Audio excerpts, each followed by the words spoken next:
Entre los títulos de etapa que habíamos planteado al inicio del programa y mientras esperamos la próxima comunicación, hablamos de un informe de la ONU, las Naciones Unidas, específicamente el Programa de Naciones Unidas para el Desarrollo.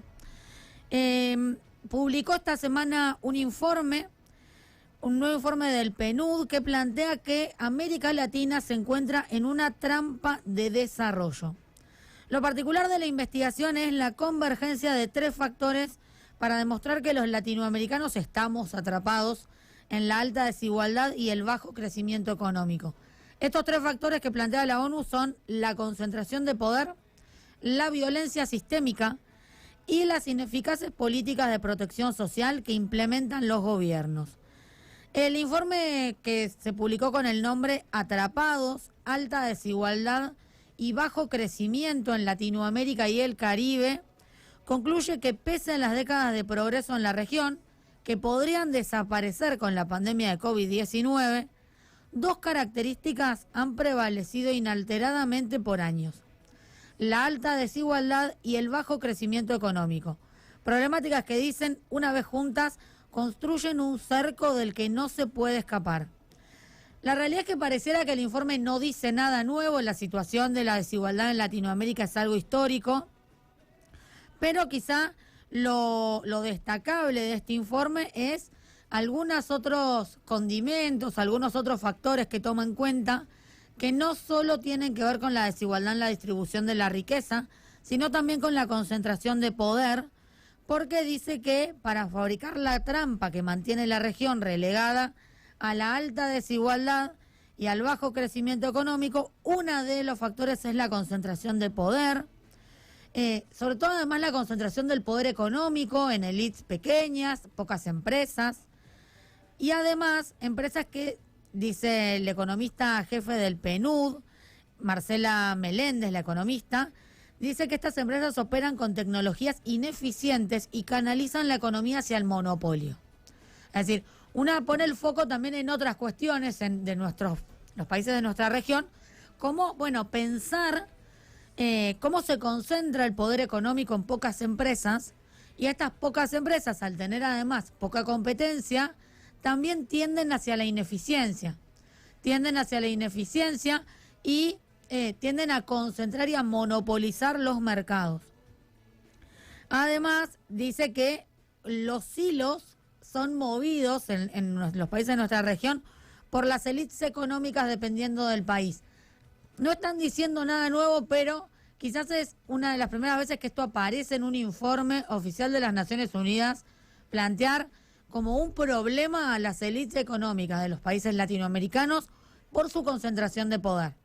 Es cierto que es solo un informe que no va a poder tener un impacto real, pero por otro lado, esta cuestión lo pone en la agenda de las Naciones Unidas. De acuerdo con el estudio, la percepción de los latinoamericanos es en un 77%, es decir, un 77% de los latinoamericanos tenemos la percepción de estar dominados por grandes grupos económicos. Y la quinta parte de la población más rica, es decir, el 20% de la población más rica, tiene el 56% de los ingresos nacionales. Este informe plantea que hay que regular estrictamente la financiación de campañas políticas por parte de las grandes empresas y evitar que se beneficien de prebendas legales para perpetuar sus monopolios. Bueno, antes del corte hablábamos de Perú, de la justicia en Perú.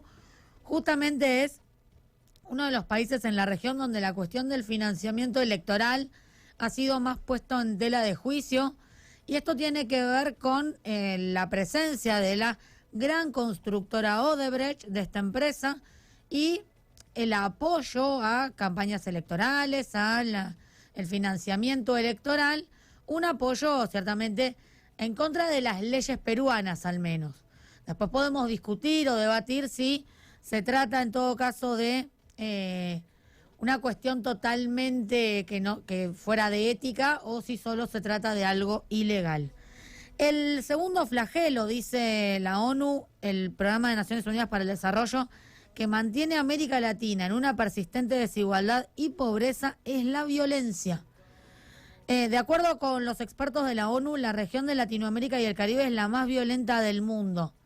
Digo, esto es para pensarlo, porque nosotros pensamos en violencia, pensamos en muertes y quizás pensamos en Oriente Medio, pensamos en África, y lo cierto es que el 34% de las muertes del mundo hoy se concentran en Latinoamérica. Y algunos de los países más peligrosos del mundo están justamente, por ejemplo, en Centroamérica, o algunas de las ciudades más peligrosas del mundo en Brasil, con lo cual cuando hay violencia, la desigualdad se dispara además, ¿no? Y la violencia impregna a todos los sectores de la sociedad.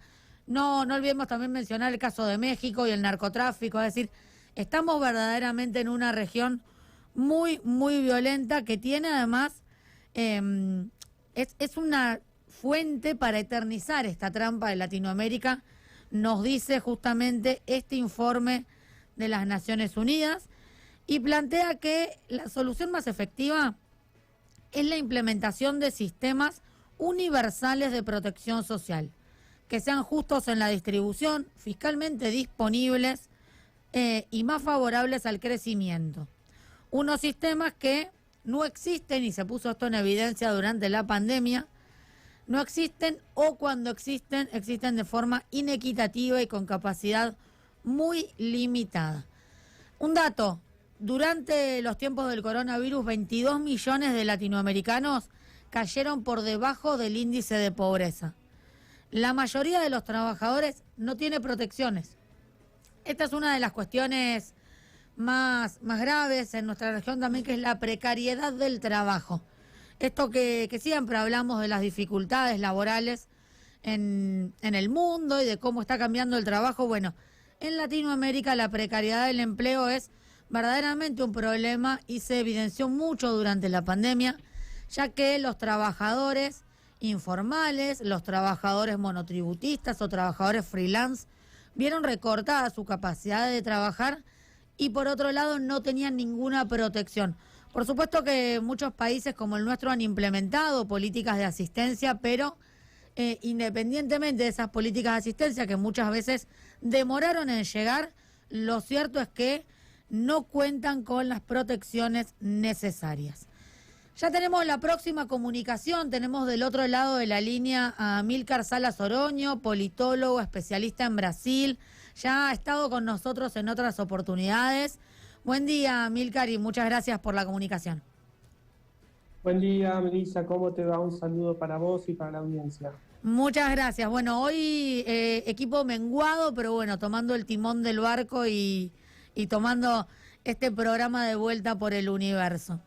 Amílcar, te pregunto un poco por la situación, para empezar, para ponernos un poco el tema. Obviamente la idea de la nota es hablar de la actualidad de Brasil en distintos ámbitos, pero quizá una de las cuestiones que más nos llega a nosotros o más aparece tiene que ver con la situación sanitaria.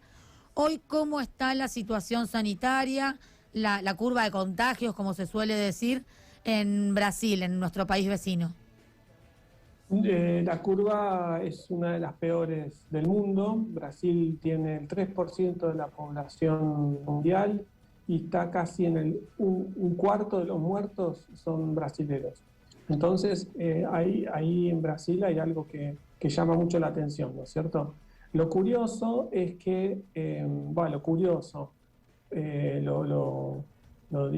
digamos, trágico es que no pareciera tener un punto, digamos, de reversión este cuadro, porque ayer Brasil batió nuevamente más de 100.000 contagios, ¿no? Es decir, ya estaría entrando Brasil en una tercera ola con estas cuestiones. Estamos hablando de que Brasil atravesó el 500.000 de muertos en el país, es decir, una cifra solo por abajo de Estados Unidos, ¿no?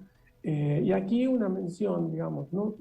Podemos hablar de lo de Bolsonaro. Ya hay varios estudios que indican que Bolsonaro es responsable, sí, de esta situación. Por supuesto que sucede en todos los países, pero Bolsonaro agravó el contexto porque demoró determinados protocolos sanitarios, determinadas formas de intervenir en la pandemia, que ahí está, digamos, el plus de fallecidos que tiene hoy Brasil. En concreto, se dedicó, y estas son cosas que hoy en día están siendo ventiladas en la Comisión Parlamentaria de Investigación del COVID, que está en marcha en el Senado del Congreso Nacional. Hay bastante revuelo porque están citando a los ex ministros de Salud. Bolsonaro va por el cuarto ministro de Salud de la pandemia, eso también es un caso único, no es casualidad nada, ¿no es cierto? Pero quiero decir, allí se está ventilando que los esfuerzos de Bolsonaro desde julio a noviembre más o menos estuvieron puestos sobre todo en conseguir que laboratorios internacionales hicieran llegar a sus sedes locales y a la distribución de la famosa cloroquina. Hubo 84 mediaciones internacionales comerciales realizadas por Brasil en relación con la cloroquina, un remedio que no tiene comprobación científica. Entonces estuvo dedicado exclusivamente a eso, y por eso la vacunación en Brasil comenzó bastante tarde.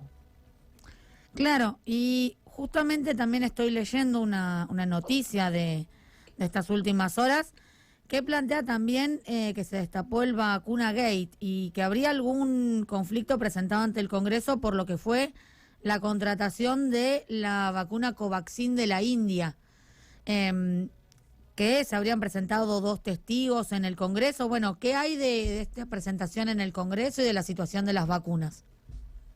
Bueno, ahí está un tema más que deberán aclararlo el ministro actual y los ministros anteriores. Pensemos que los ministros anteriores, como la mayoría del gabinete de Bolsonaro, gente preparada, gente sin ningún tipo de actuación previa en instancias de gestión pública, pero el anterior al cargo, el general Eduardo Pazuello, que ni siquiera, digamos, se dedicaba a cuestiones médicas dentro de la logística militar, Pazuello realmente fue muy errático y ahí está esa gestión por COVID, por las vacunas que vos decías, y seguramente va a haber alguna situación penal que el propio Bolsonaro va a ser difícil que pueda escapar, ¿cierto? Y también, bueno, lo que hemos visto en las últimas semanas, acusaciones por genocidio, algunas protestas planteando esta cuestión. Pero cambiando de tema, y en realidad cambiando de tema, pero un poco también siguiendo en la línea, ¿no? Porque un poco esta situación con Bolsonaro también está empujando. En realidad creo que ya tenía una imagen muy alta, pero salió una encuesta de intención de voto que le da una ventaja de 49%, 26 puntos por encima de Jair Bolsonaro a Lula da Silva. ¿Cómo está cayendo esto dentro de Brasil, esta renovada imagen de Lula y salir a la cancha un poco de Lula da Silva? Bueno, es un aire de esperanza. Lula, nosotros lo sabemos, es un líder histórico para Brasil, pero es un líder latinoamericano, es una figura política muy importante para la región y para Brasil, por supuesto. Entonces, es de una envergadura que, claro, al ya estar muy definido que los procesos en su contra, por los cuales estuvo más de un año en prisión, no deberían haber llegado a esa instancia, porque no solo el juez no debía ocuparse de esos expedientes, sino que además el juez, estoy hablando de Sergio Moro, ¿no? En su momento, sí, el juez además actuó de forma parcial. Todos esos elementos hacen que Lula esté muy, vamos a decir, fuera de todo ese manto que lo envolvió por muchos años, de estar ligado a la corrupción de su gobierno, de su partido. Entonces ingresa alguien al sistema político con esta singularidad, ¿no? de ser una figura con mucho músculo propio, habiéndole ganado a la justicia, ¿no? por propia implosión de las causas, pero claro, ya Lula tiene sus años, ¿no? Recordemos que está bien arriba de los 70, eh, y lo que le propone también Bolsonaro, que efectivamente estaba arriba en las estimas brasileras hace unos meses y ahora ya está en segundo lugar, lo que le propone Bolsonaro es ese tono agresivo permanente, ¿no? Porque Bolsonaro, frente a lo que comentábamos recién de las acusaciones que le están llegando muy cerca con circunstancias penales envolviéndole, o las acusaciones políticas que está padeciendo su gabinete y él mismo en el marco de la comisión investigadora que hay en el Parlamento, redobla la apuesta, y ha redoblado la apuesta hace unas horas nomás. Le respondió a una periodista de Globo, sacándose el barbijo, siendo de nuevo muy agresivo. Lula, por el contrario, no tiene ya ese ímpetu de cuando era el líder sindical de finales de los años 70, pasaron 40 años, sino que tiene otra modulación de su liderazgo, ¿no? Y entonces está tratando de articular, ¿no es cierto?, todos aquellos que se le van oponiendo a Bolsonaro, y lo hace con otro tono. Entonces se da la paradoja que la competencia política en Brasil hoy, 2021, mitad de año, falta un año para las elecciones, está con un presidente agresivo y un líder con muchas, digamos, cicatrices personales, biográficas, políticas, que trata de recuperar, digamos, la inercia de una disputa democrática, ¿no? Y ahí está un poco las circunstancias. Así que en el programa ustedes siempre están poniendo este acento de cómo se disputa, incluso electoralmente, cuando uno de los, digamos, que están allí en la competencia lo hace desde este lugar antidemocrático, ¿no? Esa es un poco la paradoja que no es exclusiva de Brasil, ¿no?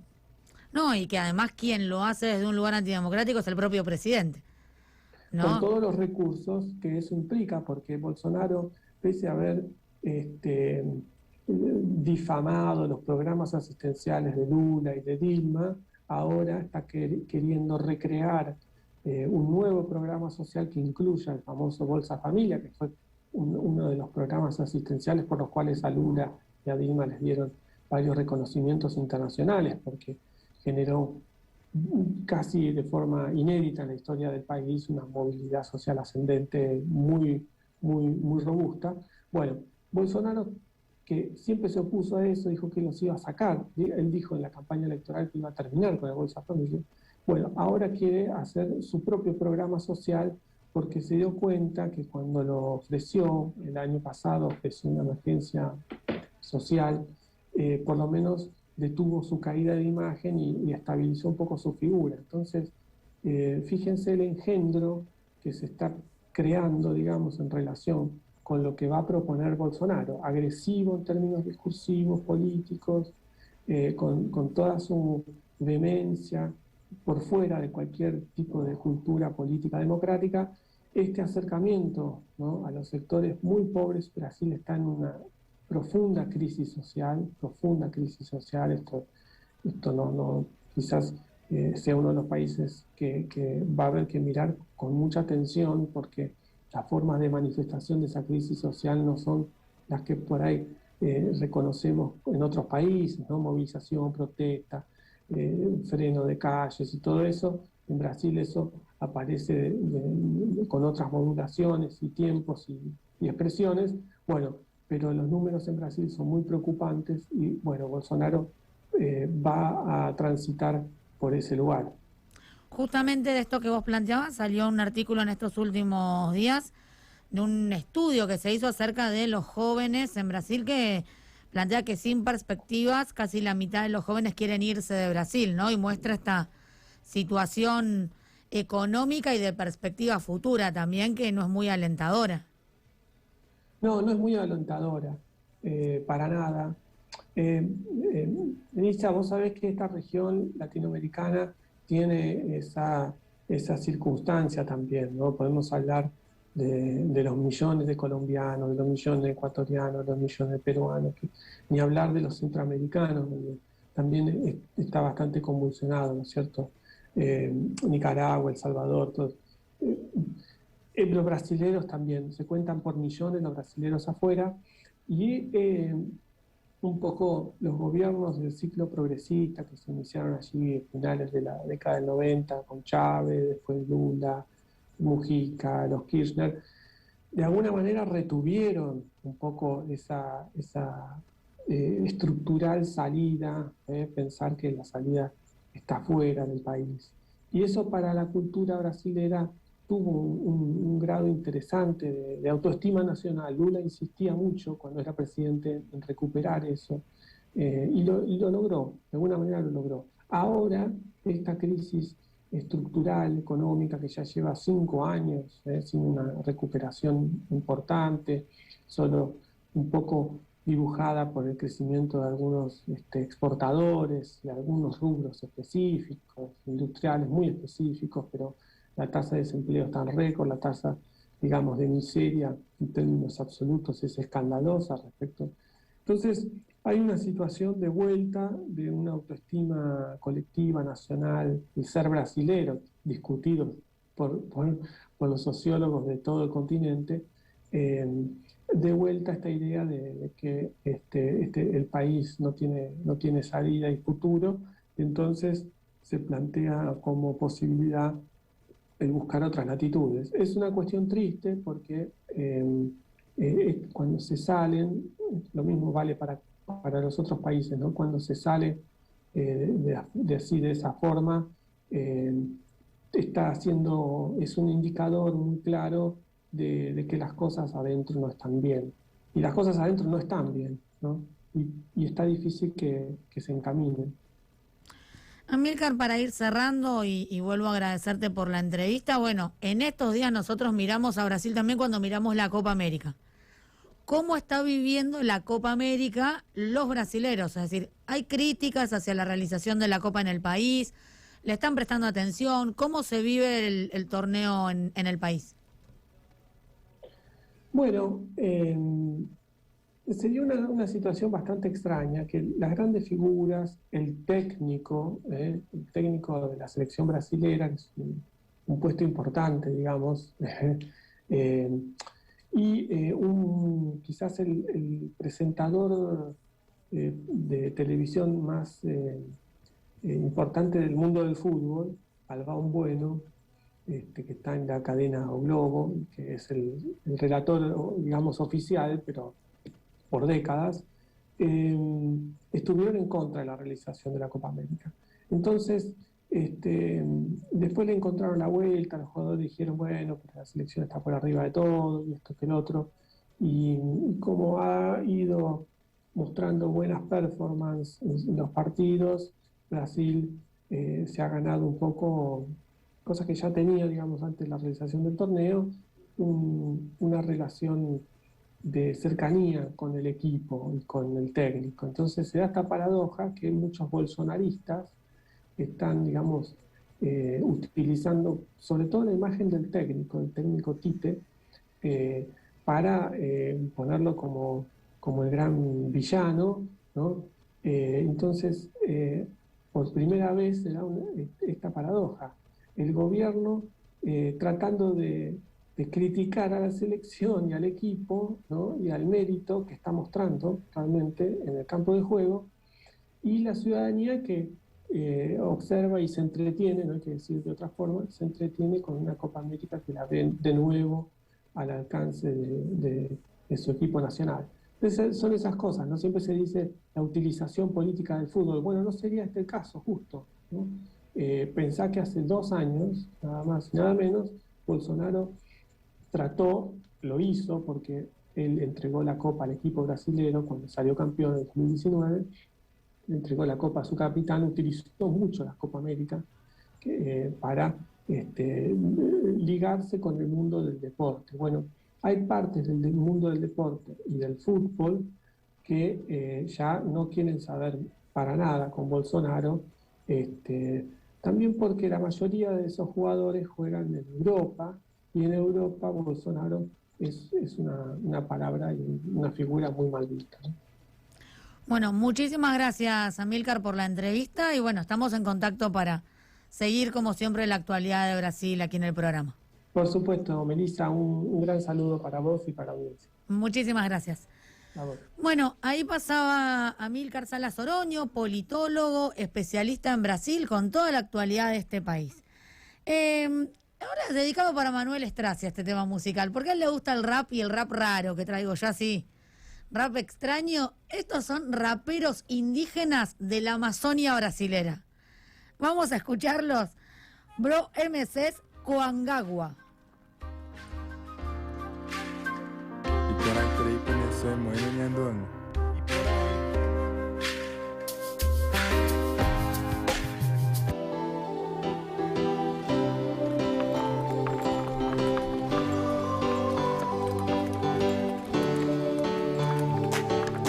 Rainha moite, doi kwa imba ewe.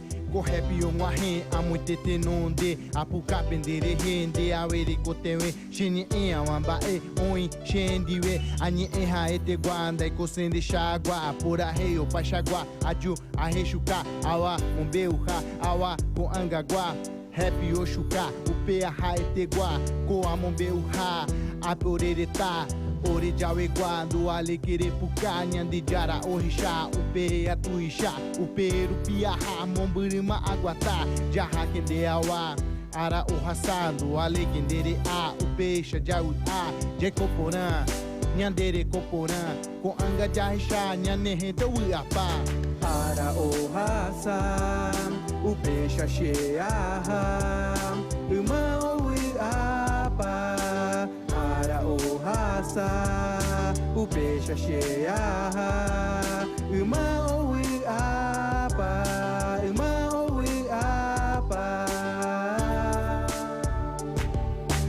ara ipoti eta gente petei buraqueira oewe ou a oniondiwe mesmo um peixe auere umi gente quasewe e quasewe só que o perder jornal POGE o paixa ole TV POGE o paixa onye oi kwa kwe não i e quai ko onyo mi só que reta é oi inhe e ratão oi do ale renhe embarei o peixa iwa indere recha indere quai o mi rente doi quai bom dia boa tarde doje eco apel ape só que aguata a rapa rechuca chembora repa joa re daja oi hanenda indere quache ai quawa será para mumbe utarenye e combarei andrinhe enei ara ohasa o peixe cheia uma uiapa ara ohasa o peixe cheia uma uiapa